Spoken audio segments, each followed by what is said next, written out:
Hello and welcome to another Vintage Time Coffee Cup. Today, as you can probably tell, we're not at a train station, we're not at an airport, we're actually at home. Not done one of these in a long time. Home video. As you can tell by the title, it's a home video about a air disaster. More specifically, Air France Flight 447. Now this flight happened in 2009, so that makes it 13 years old. The plane involved was an Airbus A330, quite similar to one of these. Obviously it was Air France livered, not Etihad Airways livered. And it was a commercial flight that flew from Rio de Janeiro in Brazil, and its destination was Charles de Gaulle Airport in France. Now I have to consult my notes on this one. So, on the flight deck that night we had Captain Marc Dubois, who had 10,988 flying hours, Relief First Officer David Robert, 6,547 flying hours, and First Officer Pierre Bonin, 2,936 hours. So as you can see, there was a varied amount of experience in terms of flying hours. On the flight out of Rio, at the controls was Captain Marc Dubois and First Officer Pierre Bonin. The Relief First Officer was in the third seat on that plane in the cockpit. He went for his rest break. The plane took off without any issues. It went north, up Brazil's coast and into the Atlantic Ocean. It said goodbye to Brazilian air traffic control without incident. Between Brazil and Africa, which would be the first place it would reach, there's no air traffic control. So you're not on radar. You can only speak on radio, but unless you tell people where you are, you can't look at a radar screen and go, oh, they're there. And it would get to, and it should become on the screen of the air traffic controls in Dakar, Senegal.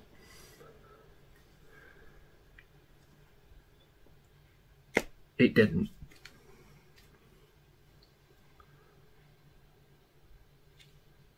It never made it onto the radar screens.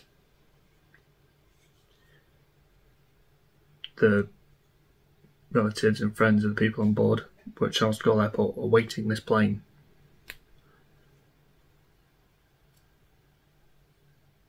Air France had to announce that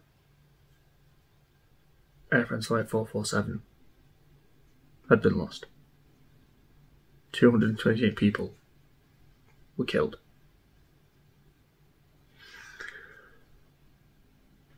Now they have to find out how.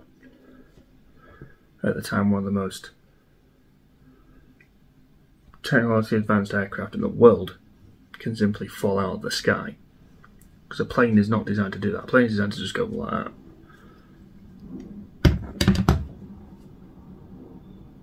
The first thought then was it was a bomb, like Lockerbie was. But to prove this theory, or to prove any theory, you have to find the plane, which was 4 kilometres down in the South Atlantic Ocean. Not the easiest place to go and find a plane. They've managed to find pieces and bodies still in the seats. The one thing that tells you what happens on board a plane is a black box, or the two black boxes. You've got the flight data recorder and the cockpit voice recorder. They do what they say on the tin. And the French and a few other countries threw everything at them. Nuclear submarines to try and find it. Remote control underwater subs, because 4 kilometres down you can't exactly scuba dive to that depth. to try and find these black boxes. they were eventually found by the American team that found the Titanic 2 years later. This flight happened in 2009. The black box was found in 2011.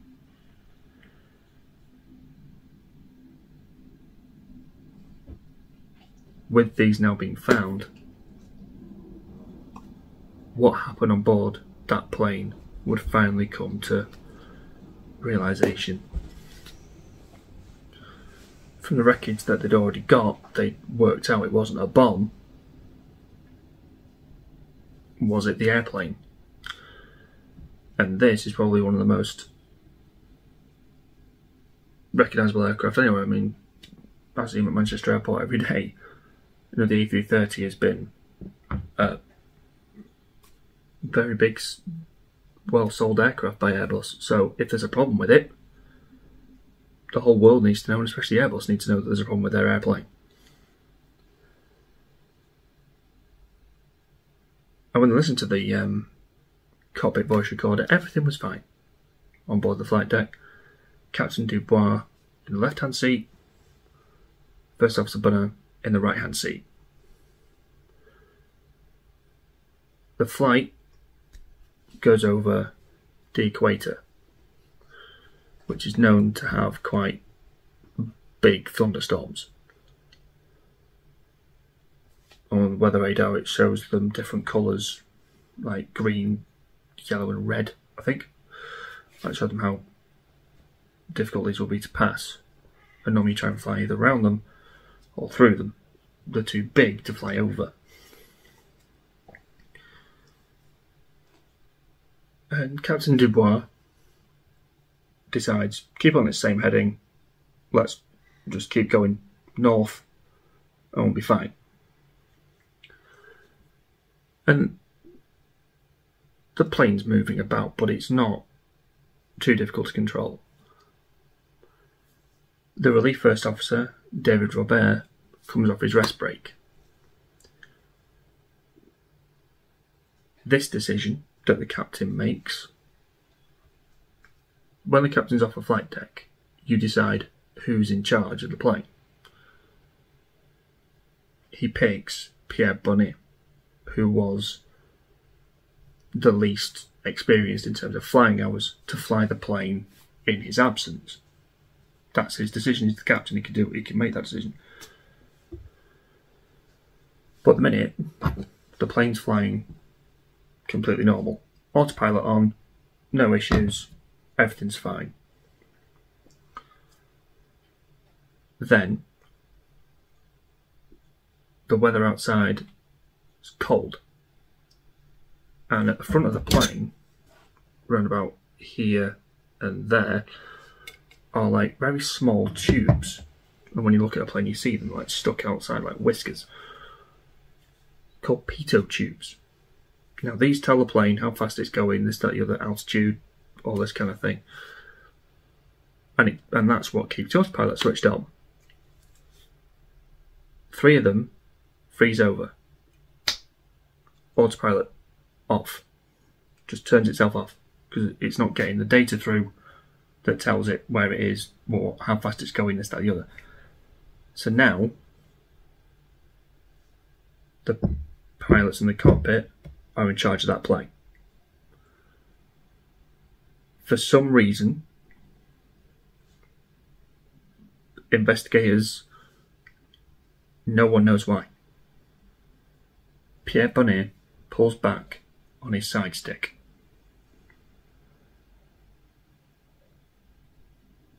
And this is where the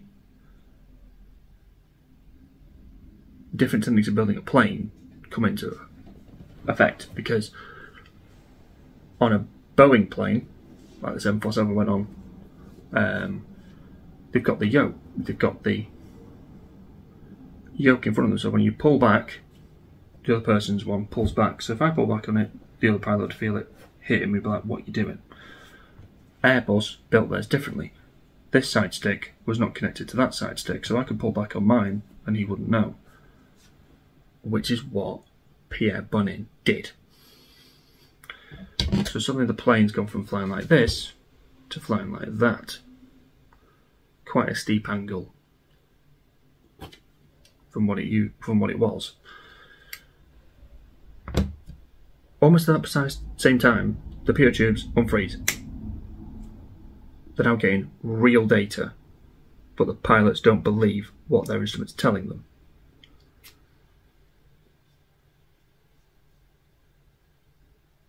And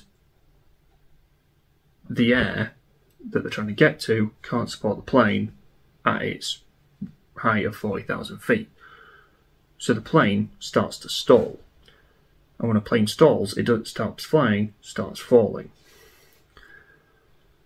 When it enters its stall, the flight is 40,000 feet above the South Atlantic Ocean. Its rate of descent, 10,000 feet a minute. So it's going to hit the water in 4 minutes, unless they do something about it. When a plane stalls, the alarm is quite loud.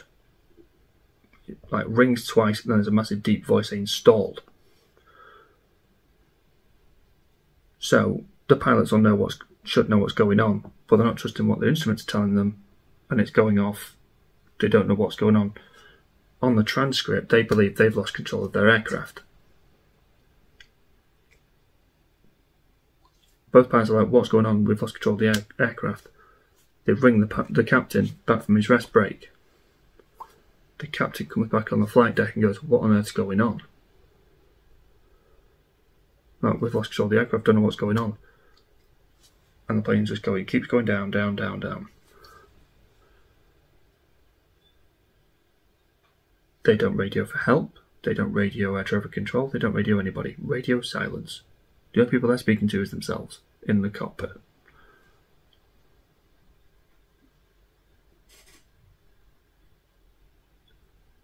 The stall warning cuts out at around 10 to 20,000 feet above the South Atlantic Ocean, because the plane's in such a stall that the computer inside just goes, I can't help anymore. This is way beyond what I'm programmed to be able to deal with. And the plane's doing that. And they still can't work out how's the plane got to this. At around 10,000 feet, Pierre Bonnet says, I've been pulling back on the stick. The captain instantly realises what's happened.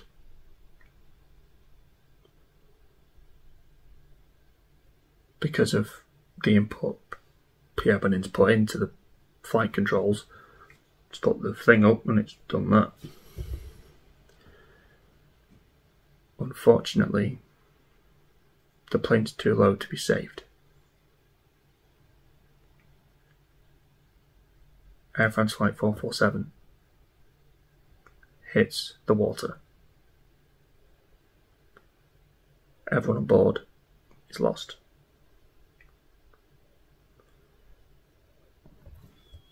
And this was at 2 AM in the morning.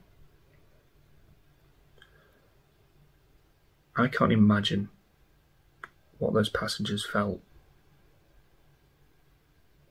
I mean, dinner had been served, lights dimmed, they're trying to get to sleep. And you're on a plane doing that, and you're absolutely fine. Suddenly you feel a plane doing this, shaking, which it would have been doing. You probably wake up and be like, what on earth's going on?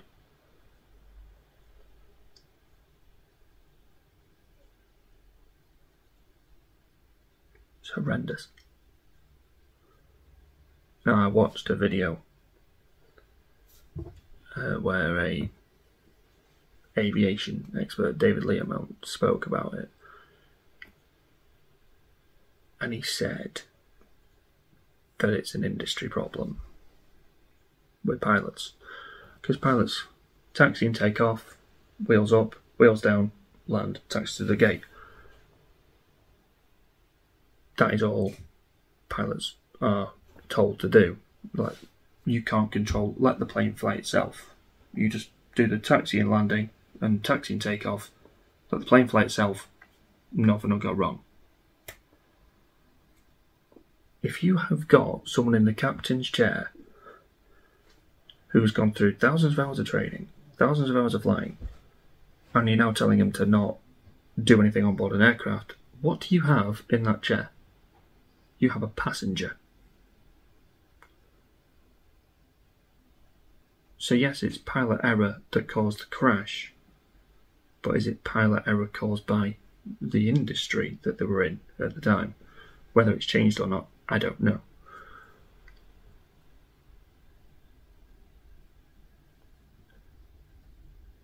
It's a disaster that,